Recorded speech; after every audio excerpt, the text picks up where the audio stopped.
தேவனுக்கே மகிமை உண்டாவதாக. இந்த புதிய நாளிலும் கர்த்தர் உங்களுக்கு அருளும் ஆறுதலின் மன்னா.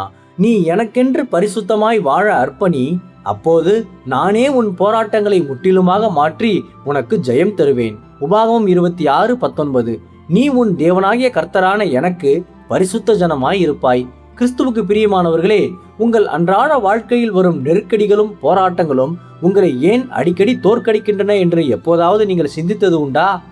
தேவன் உங்களை எதற்காக அழைத்தாரோ அந்த உன்னத நோக்கத்தை நீங்கள் முற்றிலும் மறந்துவிட்டு உலகத்தின் மற்ற எல்லா மனிதர்களைப் போலவே நீங்களும் வாழ்வதே இந்த தொடர் தோல்விகளுக்கு மிக முக்கிய காரணமாகும். தானியேல் தன்னை ராஜாவின் போஜனத்தினால் சற்றும் தீட்டுப்படுத்தாமல் பரிசுத்தமாக பாதுகாத்து கொண்ட போது தேவன் சிங்கத்தின் கெபியிலும் அவனை தப்புவித்து மாபெரும் வெற்றியை அவனுக்கு பரிசாக அளித்தார். அதே போல கர்த்தருக்கு என்று நீங்கள் பரிசுத்த ஜனமாக உங்களை அர்ப்பணிக்கும் போது மட்டுமே உங்கள் எல்லா போராட்டங்களும் முற்றிலும் முடிவுக்கு வரும்.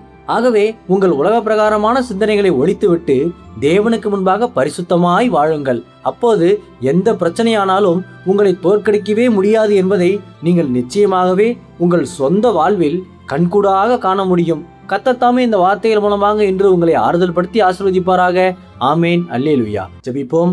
என் அன்புள்ள பரிசுத்த பரலோக பிதாவே, இந்த புதிய நாளுக்காக உமக்கு ஸ்தோத்திரம். பரிசுத்த ஆவியானவரே, இப்போது கேட்ட உம் வார்த்தைகளின்படி நடக்க எனக்கு உதவி செய்தருளும். இந்த நாள் முழுவதும் உமது கிருபையால் என்னை அபிஷேகித்து பாதுகாத்து வழிநடத்தியருளும். கர்த்தாவே, இன்று பிறந்தநாள் திருமண நாள் கொண்டாடுவோரின் இந்த புதிய ஆண்டை உமது நன்மை கிருபையால் முடிசூட்டி ஆசீர்வதியும். இயேசுவே, உம்முடைய வருகையில் நான் எடுத்துக்கொள்ளப்படும்படி என்னை தகுதிப்படுத்தும், தயார்படுத்தும். இயேசுவின் நாமத்தில் ஜெபிக்க நீங்கள் நல்ல பிதாவே. ஆமேன். மாரநாதா.